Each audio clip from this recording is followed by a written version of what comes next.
Right after Mat Armstrong released that Monday video, the reaction didn't just stay inside the garage or revolve around the rebuild itself. It spilled over into the comment section in a way no one could have predicted. Among the usual mix of curiosity, speculation and excitement, one comment stood out so sharply that it immediately shifted the conversation. It came from McCann, someone who isn't just another viewer but a Bugatti Veyron owner himself. Instead of offering an opinion or asking a broad question, he asked something incredibly specific: whether Matt had a spare gearbox fuse. That single request, simple on the surface, quickly became one of the most talked about moments in the entire situation. Not because of what was asked, but because of what it implied. A fuse sounds insignificant, almost trivial, especially in the context of a machine as complex and expensive as a Bugatti. But the more people thought about it, the more that small detail began to represent something much larger. What started as a surprising interaction began to unravel into a deeper narrative that viewers couldn't ignore. At first, many treated it as a joke, or a rare, humanizing moment where even high-end car owners deal with the same kinds of problems as everyone else. But that interpretation didn't last long. As people looked closer, they started to realize that this wasn't just casual banter. It pointed to a real and ongoing issue. The complexity of these cars, the reliance on specialized systems, and the difficulty in sourcing even the smallest components all became part of a bigger conversation. Even those who weren't deeply familiar with high-performance engineering began to sense that something more serious was unfolding beneath the surface. At the center of it all is Mat Armstrong's Veyron, a car that arrived with more questions than answers. It wasn't just any hypercar. It was a repossessed vehicle with little to no documented history, no clear explanation of its past, and a condition that hinted at deeper, hidden problems.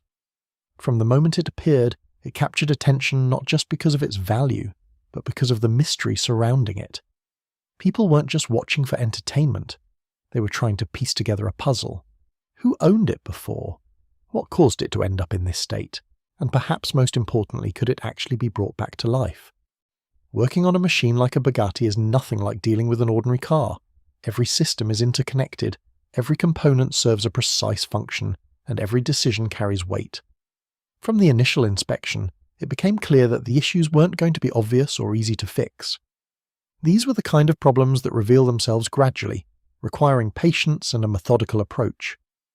Instead of rushing in, Matt approached the rebuild carefully, analyzing each part, understanding how it fits into the bigger picture, and avoiding unnecessary risks.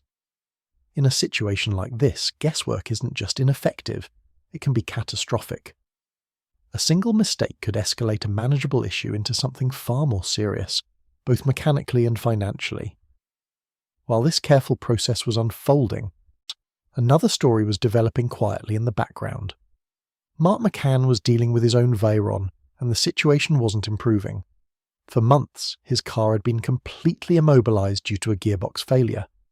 This wasn't an intermittent issue or a minor inconvenience, it was a total shutdown. The car wouldn't move, wouldn't respond, and despite multiple attempts to resolve the problem, there were no clear answers. That's where the frustration really sets in. When you're dealing with a vehicle at this level, you expect solutions to be available, especially through official channels. But instead of clarity, there was uncertainty. Imagine owning one of the most advanced and expensive cars in the world, only to find yourself unable to drive it at all. No quick fixes, no straightforward replacements, just a machine that refuses to function. Then, at the same time, you see someone else online taking apart a similar car, diving into its systems and making progress step by step. Naturally, that catches your attention. It shifts your perspective, and eventually it leads to a decision, one that might not have seemed significant at first, but ended up resonating far beyond that moment.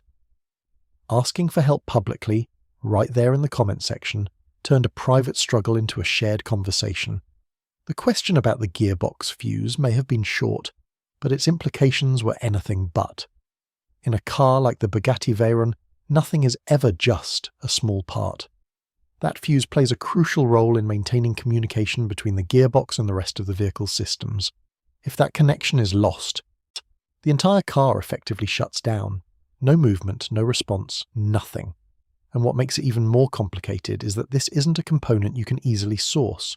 It's not sitting on a shelf in a local shop, and it's not widely available through standard channels. Accessing it typically requires going through Bugatti's official network, which isn't always as accessible as people might assume. That's where the situation becomes more revealing. When access to that network isn't available or doesn't provide a solution, even owners of these high-end machines are left searching for alternatives. In this case, that meant turning to someone like Mat Armstrong, who was already immersed in the process of understanding and repairing a similar car. It highlights a reality that often goes unnoticed. These vehicles, despite their prestige and performance, are heavily dependent on specific systems and support structures. When those structures fail or become inaccessible, the cars themselves can become unusable. The internet's reaction reflected this realization. Some people continued to see humor in the situation, appreciating the unexpected nature of the interaction. But others began to ask more serious questions. Why would someone in that position need to ask for such a basic component publicly? Why wasn't there a straightforward solution through official channels? And what does this say about the broader experience of owning a hypercar? These questions don't have simple answers, but they point to an important truth. Ownership at this level comes with challenges that aren't always visible from the outside. When everything works as intended, cars like the Bugatti Veyron represent the pinnacle of engineering and luxury. They're symbols of performance, precision, and exclusivity. But when something goes wrong, the experience can change dramatically. The same systems that make these cars so advanced also make them highly dependent on specialized knowledge, tools, and networks. Without those, even the most impressive machines can become stationary and silent. That's why Mat's rebuild has taken on a significance beyond just content creation. It's not just about fixing a car, it's about exploring whether there's another way to approach these machines. By breaking down the process, understanding the systems, and finding solutions independently, he's demonstrating that these cars might not be as inaccessible as they seem. Each step forward challenges the idea that they can only be maintained within a closed ecosystem. As the situation continues to unfold, attention is only increasing. People are watching closely to see what happens next. Will the gearbox issue be resolved? Will that elusive fuse be found? Or will this lead to an even deeper understanding of how these cars operate and what it takes to keep them running? What started as a simple question has evolved into something much larger, a moment that's prompting enthusiasts, owners, and observers alike to rethink their assumptions. And perhaps the most intriguing part is that this is still just the beginning. The story isn't finished, and the outcome is far from certain. Every development, no matter how small, adds another layer to the narrative. The stakes remain high, and not just in terms of cost or complexity, but in what this situation represents. It's no longer just about a single rebuild or a single repair. It's about the broader reality of